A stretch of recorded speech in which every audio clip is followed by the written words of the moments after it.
सभी साथियों को मेरा नमस्कार। YouTube चैनल पर आप सभी का स्वागत हो।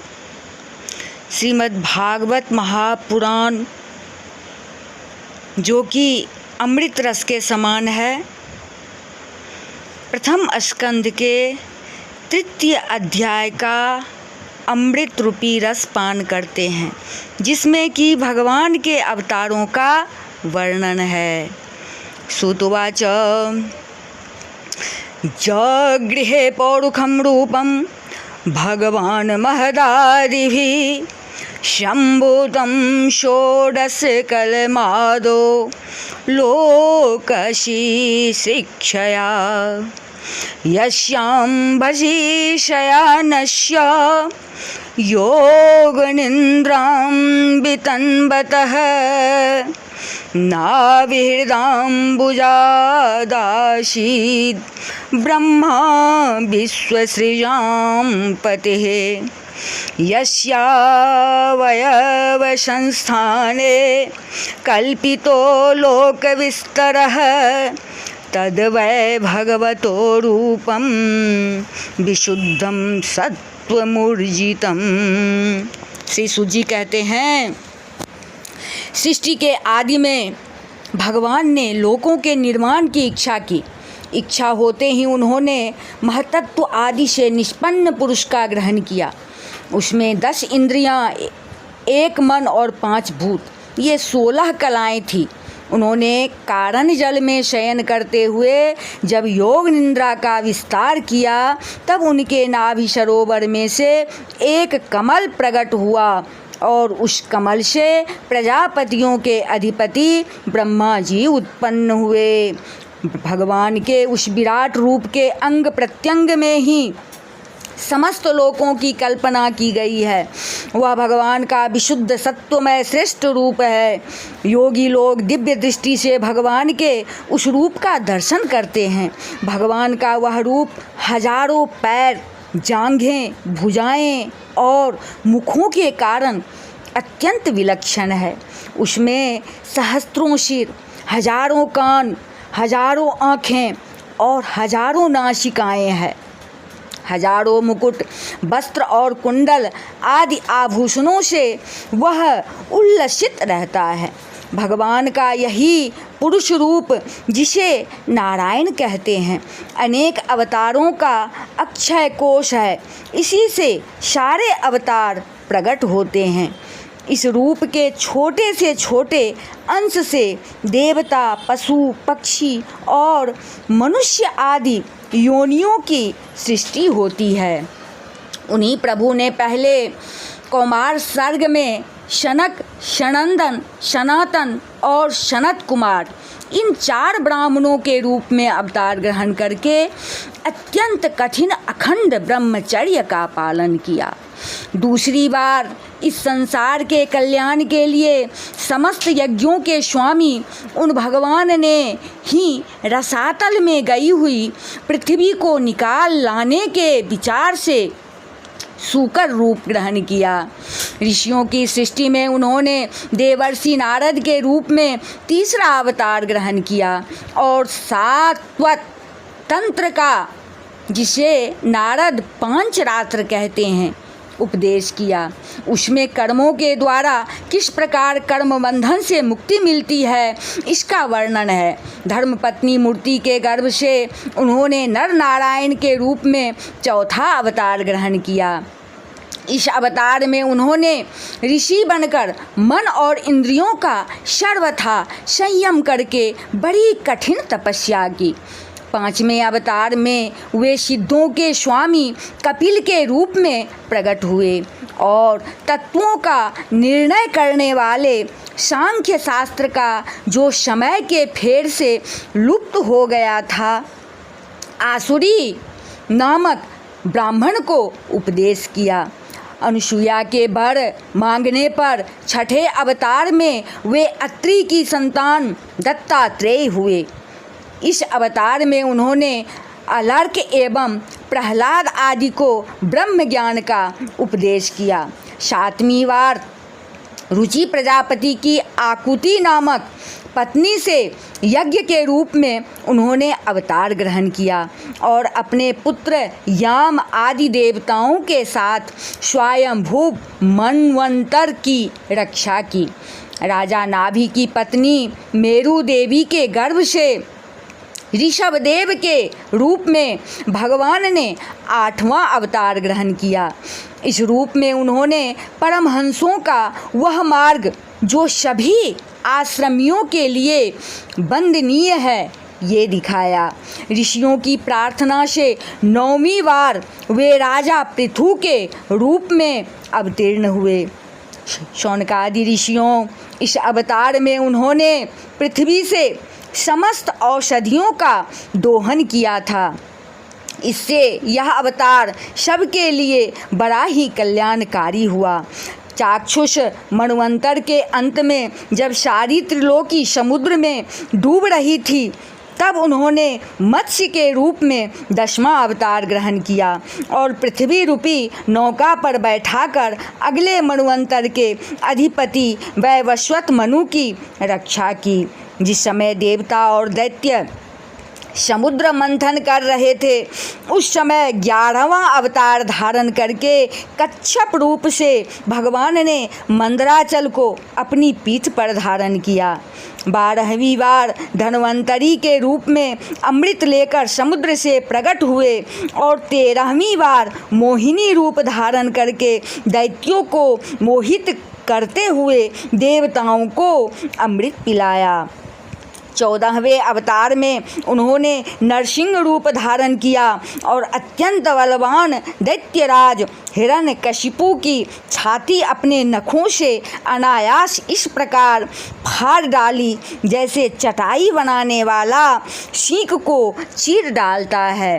15वीं बार 52 का रूप धारण करके भगवान दैत्यराज बलि के यज्ञ में गए।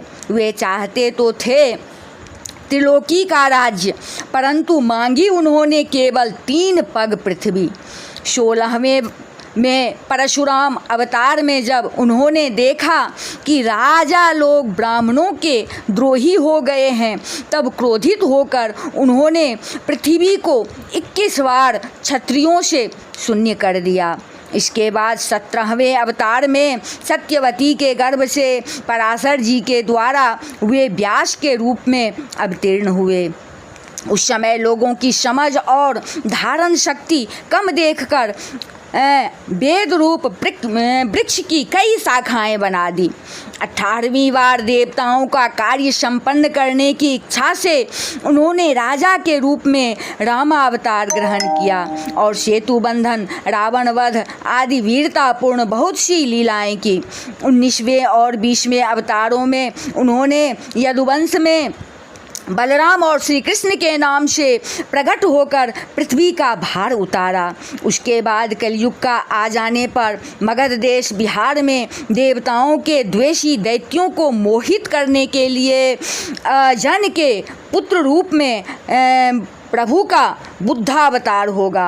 इसके भी बहुत पीछे जब कलयुग का अंत समीप होगा और राजा लोग प्रायः लुटेरे हो जाएंगे तब जगत के रक्षक भगवान विष्णु यश नामक ब्राह्मण के घर कल्कि रूप में अवतीर्ण होंगे। शौनकादि ऋषियों जैसे अगाध सरोवर से हजारों छोटे छोटे नाले निकलते हैं वैसे ही सत्वनिधि भगवान श्री हरि के असंख्य अवतार हुआ करते हैं। ऋषि मनु, देवता, प्रजापति, मनुपुत्र और जितने भी महान शक्तिशाली हैं वे सब के सब भगवान के ही अंश हैं। ये सब अवतार तो भगवान के अंशावतार अथवा कलावतार हैं, परंतु भगवान श्री कृष्ण तो स्वयं भगवान अवतारी ही हैं। जब लोग दैत्यों के अत्याचार से व्याकुल हो उठते हैं तब युग युग में अनेक रूप धारण करके भगवान उनकी रक्षा करते हैं। भगवान के दिव्य जन्मों की यह कथा अत्यंत गोपनीय रहस्यमयी है। जो मनुष्य एकाग्रचित्त से नियम पूर्वक सायंकाल और प्रातःकाल प्रेम से इसका पाठ करता है वह सब दुखों से छूट जाता है। प्राकृत रूप स्वरूप हित चिन्मय भगवान का जो यह स्थूल जगदाकार रूप है, यह उनकी माया के महत्व आदि गुणों से भगवान में ही कल्पित है। जैसे बादल वायु के आश्रय रहते हैं और धूसरपना धूल में होता है, परंतु अल्पबुद्धि मनुष्य बादलों का आकाश में और धूसरपने का वायु में आरोप करते हैं। वैसे ही अविवेकी पुरुष सबके साक्षी आत्मा में स्थूल दृश्य रूप जगत का आरोप करते हैं।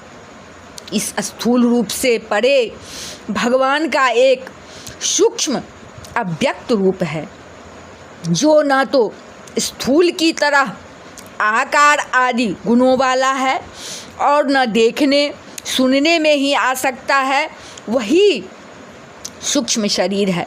आत्मा का आरोप या प्रवेश होने से यही जीव कहलाता है और इसी का बार बार जन्म होता है। उपयुक्त सूक्ष्म और स्थूल शरीर अविद्या से ही आत्मा में आरोपित है। जिस अवस्था में आत्मस्वरूप के ज्ञान से यह आरोप दूर हो जाता है, उसी समय ब्रह्म का साक्षात्कार होता है। तत्वज्ञानी लोग जानते हैं कि जिस समय वह बुद्धि रूपा परमेश्वर की माया निवृत्त हो जाती है, उस समय जीव परमानंदमय हो जाता है और अपनी स्वरूप महिमा में प्रतिष्ठित होता है। वास्तव में जिनके जन्म नहीं है और कर्म भी नहीं है, उन हृदयेश्वर भगवान के अप्राकृत जन्म और कर्मों का तत्वज्ञानी लोग इसी प्रकार वर्णन करते हैं, क्योंकि उनके जन्म और कर्म वेदों के अत्यंत गोपनीय रहस्य है। भगवान की लीला अमोघ है। वे लीला से ही इस संसार का सृजन, पालन और संहार करते हैं, किंतु इसमें आसक्त नहीं होते। प्राणियों के अंतःकरण में छिपे रहकर ज्ञानेंद्रिय और मन के नियंता के रूप में उनके विषयों को ग्रहण भी करते हैं, परंतु उनसे अलग रहते हैं। वे परम स्वतंत्र हैं। ये विषय कभी उन्हें लिप्त नहीं कर सकते। जैसे अनजान मनुष्य जादूगर अथवा नट के संकल्प और वचनों से की हुई करामात को नहीं समझ पाता, वैसे ही अपने संकल्प और वेदवाणी के द्वारा भगवान के प्रकट किए हुए इन नाना नाम और रूपों को तथा उनकी लीलाओं को कुबुद्धि जीव बहुत सी तर्क युक्तियों के द्वारा नहीं पहचान सकता। चक्रपाणी भगवान की शक्ति और पराक्रम अनंत है, उनकी कोई था नहीं पा सकता। वे सारे जगत के निर्माता होने पर भी उससे सर्वथा परे हैं। उनके स्वरूप को अथवा उनकी लीला के रहस्य को वही जान सकता है जो नित्य निरंतर निष्कपट भाव से उनके चरण कमलों की दिव्य गंध का सेवन करता है, सेवा भाव से उनके चरणों का चिंतन करता रहता है। शौनकादि ऋषियों, आप लोग बड़े ही सौभाग्यशाली तथा धन्य हैं, जो इस जीवन में और विघ्न बाधाओं से परे इस संसार में समस्त लोगों के स्वामी भगवान श्री कृष्ण से वह सर्वात्मक आत्मभाव, वह अनिवर्चनीय अनन्य प्रेम करते हैं, जिससे फिर इस जन्म मरण रूप संसार के भयंकर चक्र में नहीं पड़ना होता। भगवान वेद व्यास ने यह वेदों के समान भगवत चरित्र से परिपूर्ण भागवत नाम का पुराण बनाया है। उन्होंने इस श्लाघनीय, कल्याणकारी और महान पुराण को लोगों के परम कल्याण के लिए अपने आत्म ज्ञानी शिरोमणि पुत्र को ग्रहण कराया। इसमें सारे वेद और इतिहासों का सार संग्रह किया गया है। सुखदेव जी ने राजा परीक्षित को यह सुनाया। उस समय वे परम ऋषियों से घिरे हुए आमरण अनशन का व्रत लेकर गंगा तट पर बैठे हुए थे। भगवान श्री कृष्ण जब धर्म ज्ञान आदि के साथ अपने परम धाम को पधार गए, तब इस कलयुग में जो लोग अज्ञान रूपी अंधकार से अंधे हो रहे हैं, उनके लिए यह पुराण रूपी सूर्य इस समय प्रकट हुआ है। शौनकादि ऋषियों, जब महातेजस्वी श्री सुखदेव जी महाराज वहाँ इस पुराण की कथा कह रहे थे, तब मैं भी वहीं बैठा था। वहीं मैंने उनकी कृपापूर्ण अनुमति से इसका अध्ययन किया।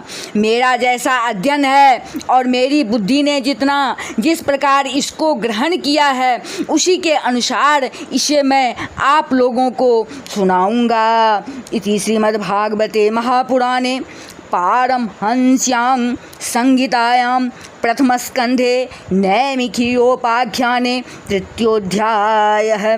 बोल वृंदावन बिहारी लाल की जय। जय जय श्री राधे।